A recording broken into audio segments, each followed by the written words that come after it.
నమస్తే అశోక్ గారు. సో ఏంటి first of all Pawan Kalyan గారి వ్యాఖ్యల వెనక తీరు, బీజేపీ చిరంజీవి గారికి దగ్గర అవుతున్నటువంటి తీరు, ఏపీ రాజకీయాల్లో మార్పులు, వీటన్నిటిని చూస్తున్నప్పుడు మీకు ఏమనిపిస్తుంది?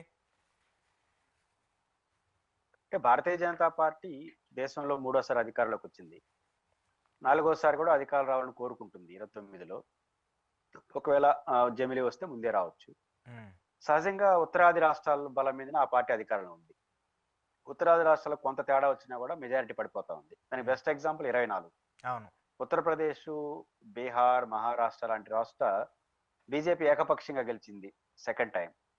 మూడోసారికి వచ్చేసరికి ఉత్తరప్రదేశ్లో కొన్ని ఎస్పీ కొట్టింది, మహారాష్ట్రలో శివసేన వాళ్ళు కూటమి కొట్టింది, బీహార్లో కొంత మంచి ఫలితాలు సాధించాయి బీజేపీ వ్యతిరేక శక్తులు. ఆటోమేటిక్గా మెజారిటీ పడిపోయింది. ఉమ్, ఇప్పుడు బీజేపీ సొంత మెజారిటీతో అధికారంలో లేదు. మొదటి 2 సార్లు సొంత మెజారిటీ, ఈసారి సొంత మెజారిటీ లేదు. అవును. మిత్రపక్ష మద్దతు కంటే ఒక 10-20 సీట్లే కాబట్టి అది కనపడదు. ఉమ్, బట్ రేపు 4వ దఫా ఇంకా తగ్గుతుంది కదా ఉత్తరాది రాష్ట్రాలు. అప్పటికే వరుసగా 4 సార్లు అనేసరికి సహజ వ్యతిరేకత అవన్నీ వస్తుంటాయి. ఉమ్, కాబట్టి నేచురల్ గా ఆడ తగ్గితే ఇంకేడ కవర్ చేసుకోవాలి? ఆడ కవర్ కాబట్టి సౌత్ ఇండియాలోనే వాళ్ళకి కవర్ చేసుకోవడానికి వ్యాక్యూమ్ ఉంది, వాళ్ళకు ఉమ్, ఉంది. ఎందుకంటే బీజేపీ ఇక్కడ ఆంధ్రాలో 2, తెలంగాణలో కొన్ని, మా కర్ణాటకలో కొన్ని, కర్ణాటకలో పర్వాలేదు, ఉమ్, తమిళనాడులో 0, కేరళలో దాదాపు 0, ఉమ్, 0 ఒకటి ఉన్నాయి. ఉమ్, అంటే నేను అంటుంది ఇక్కడ వాళ్ళకి అవకాశం ఉంది, ఇక్కడే పికప్ కావాలి. ఆడైతే గ్యాప్ వస్తుంది, ఆ గ్యాప్ ని బీజేపీ ఆంధ్రప్రదేశ్ లో కానీ దక్షిణ ఎదగడానికి వాళ్ళకి కర్ణాటక తప్ప ఇంకెక్కడ స్కోప్ దొరకట్లేదు. ఉమ్, కారణం ఇక్కడ ప్రాంతీయ పార్టీలు చాలా బలంగా ఉన్నాయి. ఓకే. వాళ్ళకి కొంత బ్రాండ్ గా ఉండేది మతం, ఓకే. హిందుత్వ మతం. అవును. అవును. దక్షిణాది రాష్ట్రాలు అది పనిచేయట్లేదు. ఉమ్, దాదాపు అది ఇక్కడ కులాలు ఈ డామినేషన్ ఎక్కువ ఉంది. అందువల్ల ఏ అవకాశం వచ్చే దాన్ని వదులుకోవట్లేదు.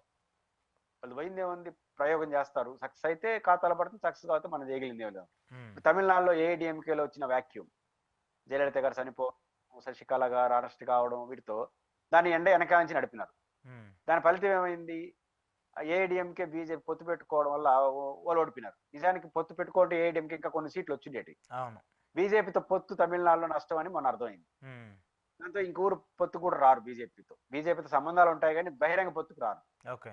కాబట్టి ఇక్కడ కేరళలో అవకాశం లేదు, కర్ణాటకలో ఉన్న సీట్లు ఉంటే ఎక్కువ, తెలంగాణలో వస్తున్నట్టే ఉంది, మళ్ళీ బీఆర్ఎస్ కానీ యాక్టివ్ అయితే ఆడలేదు. ఉమ్, ఆంధ్రప్రదేశ్ లో పవన్ కళ్యాణ్ రూపంలో కొంత పికప్ కావడానికి స్కోప్ కనపడింది దీనికి. ఉమ్, అదే పవన్ కళ్యాణ్ తో ఒంటరిగా పికప్ కాలేదు, ఉమ్, అది కూడా అర్థమైపోయింది. ఇంకా జగన్ గారు, చంద్రబాబు గారు బాహాబాయి కొట్లాడితే పవన్ కళ్యాణ్ గారికి ఏమి రావు, ఎమ్మెల్యే గడికి గెలవలేదే. ఉమ్, కాబట్టి ఈ రెండిట్లో ఎవరో ఒకరితో పట్టుకొని పోవాలి. జగన్ గారు రాడు, ఒప్పుకోడు. అంటే ఉమ్, తెలుగుదేశం వాళ్ళు కారణాలు ఇచ్చి ఒప్పుకున్నారు, ఉమ్, దాంట్లో దూరినారు. మొత్తం మీద ఏదో జరిగింది, మొత్తం మీద అవకాశం వచ్చింది. ఓకే. ఇప్పుడు బీజేపీ ఈ రాజకీయ పార్టీల మధ్యన సహజ వైరుధ్యాన్ని పెంచి పోషిస్తుంది. ఏ రాజకీయ పార్టీని చేసేది అదే. అవును. దాంట్లో ఏదో దొరికితే పట్టుకుంటారు, దొరకకపోతే మీ కర్మ అంటారు, అంతే. వాళ్ళు ఇంకా అంతమించి ఏం చేయరు. ఉమ్, అయితే పవన్ కళ్యాణ్ గారు ఇక్కడ బీజేపీ కలిసి వస్తున్న పాయింట్ ఏంటంటే, పవన్ కళ్యాణ్ గారు ఇండిపెండెంట్ గా ఎదగాలనుకుంటున్నాడు. ఉమ్, ఈరోజు తెలుగుదేశం లేకుండా గెలవలేని పరిస్థితి నుంచి కలిసి మంచి సీట్లు వచ్చినాయి, ఉప ముఖ్యమంత్రి అయ్యాడు, ఒక ఫోకస్ లోకి వచ్చాడు, కొంత పోలరైజేషన్ వచ్చింది పార్టీ శ్రేణుల్లో. ఉమ్, కాబట్టి పవన్ కళ్యాణ్ ఇండిపెండెంట్ గా ఎదగాలంటే ఏడ ఎదగాలి? జగన్ ఓట్లు జోలికి వీళ్ళు పోలేరు. ఉమ్, ఎందుకంటే జగన్మోహన్ రెడ్డి ఓట్లు వీళ్ళ ఊరికి వేయరు. అవును. వీళ్ళు ఆయన ఒకరినొకరు ఓట్ బ్యాంక్ తోకోవాల్సిందే. ఆయనకు ఉంటది. ఉమ్, జగన్ గారు ఓటు పెరగడం తప్ప తగ్గేది ఉండదు ఇంకా, అవును. ఎందుకంటే జరగాల్సిన నష్టం జరిగిపోయింది ఆయన. కాబట్టి ఇంకా ఈ పవన్ ఇంతకంటే కళ్యాణ్ తగ్గే గారు పరిస్థితి ఎదగడం అంటే ఉండదుగా. ఇంకా పెరిగే తప్ప తగ్గదు. ఉమ్, అవును. ఉమ్, రెండోది, జగన్మోహన్ రెడ్డి వెనకాల ఉన్న శ్రేణులు కూడా వీళ్ళతో కలవరు, అదొక సమస్య. ఉమ్, జగన్మోహన్ రెడ్డి వెనకాల ఉన్న శ్రేణులు అత్యంత ముఖ్యమైనది క్యాస్ట్ యాంగిల్లో రెడ్లు. ఉమ్, రెడ్లతో పాటు మైనారిటీస్, దళితులు కూడా కలిసి ఉంటారు రాయలసీమలో, అవును. రాయలసీమ నెల్లూరు లాంటి ప్రాంతంలో. ఉమ్, కాబట్టి రెడ్లు, రాజ్యాన్ని ఏలిన రెడ్లు మళ్ళీ తెలుగుదేశం పార్టీ నాయకుడి కిందకో, జగన్ పవన్ కళ్యాణ్ కిందకో రారు వాళ్ళు. ఉమ్, కాబట్టి ఈ ఓటింగ్ ఈ 2 కారణాలు ఇచ్చా ఆడికి రాదు. ఉమ్, ఇప్పుడు పవన్ కళ్యాణ్ ఎదగాలంటే యా నుంచి పక్క పెట్టాలి? ఓకే. ఖచ్చితంగా తెలుగుదేశంకో బీజేపీకి ఏమి లేవు పోయేదానికి. తెలుగుదేశానికి కాబట్టి నష్టం ఫైనల్ గా. ఉమ్, నష్టం వస్తుంది. కాబట్టి వాళ్ళ మధ్య ఎదగాలనుకుంటే, నేను ఎట్లే ఉంటే చాలే నా జీవితానికి, ఏదో కొన్ని సీట్లు వచ్చినాయి, 21 వచ్చినాయి, ఉప ముఖ్యమంత్రి అయినాను చాలే అని పవన్ కళ్యాణ్ అనుకుంటే ఎనఫ్. ఉమ్, కాదు, నేను అలా అనుకోరు కదా, ఎవరు అనుకోరు, మీరైనా నేనైనా అనుకో. ఉమ్, గెలవనప్పుడు గెలిస్తే బాగుంది అనుకుంటాం, ఉమ్, గెలిచిన తర్వాత మంత్రి అయిన తర్వాత ముఖ్యమంత్రి, ఇవన్నీ కంటిన్యూ ప్రాసెస్. ఉమ్, కానీ పవన్ కళ్యాణ్ గారు ఇంకా ఎదగాలి, ఇండిపెండెంట్ గా ఉండాలి అనుకుంటే ఖచ్చితంగా తెలుగుదేశంతో ఆయన కలిసి జరగదు. ఎక్కడో ఒకసారి డైవర్షన్ చేసుకోవాల్సిందే. రెండోది ఇట్లా ఇట్లా ఉండాలి అంటే రాజకీయాల్లో కుదరదు. రాజకీయాల్లో సైన్స్ ఏం చెప్తుందంటే నువ్వు ఎదగడానికి ప్రయత్నించాలి. ఎదగకపోయినా కనీసం ఆన్నానా ఉంటావు. నాకు జాలిలే ఈ సంతృప్తి ఈ వరకు ఉంటే పడిపోతావు. నాకు ఇప్పుడు 10% ఓట్లు వచ్చినాయి సాల్లే అనుకుంటే నువ్వు పడిపోతావు. మళ్ళీ ఎదగదు ఉన్నది. ఒక 50% ఎదగకుండా 10% అన్నా ఉంటుంది. అంటే పవన్ కళ్యాణ్ గారు ఇండిపెండెంట్ రోల్ పోషించడం అనివార్యం.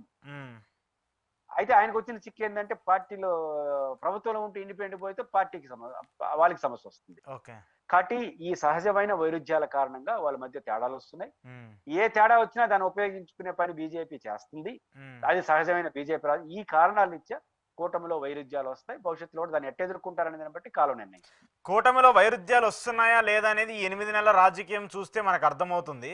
కానీ ఇక్కడ బీజేపీకి సంబంధించి కావచ్చు, పవన్ కళ్యాణ్కి సంబంధించి కావచ్చు, ఆయన ఎత్తుకున్న ఎజెండా మాత్రం హిందుత్వానికి సంబంధించి తీసుకున్నది. ఆ హిందుత్వ ఎజెండాని తీసుకోవడం వల్ల టీడీపీకి నష్టం వచ్చే అవకాశం ఉంటుంది కదా. ఎందుకంటే టీడీపీకి సంబంధించి అన్ని సామాజిక వర్గాలు టీడీపీని అంటిపెట్టుకుని ఉంటాయి, టీడీపీకి క్లోజ్గా ఉంటాయి.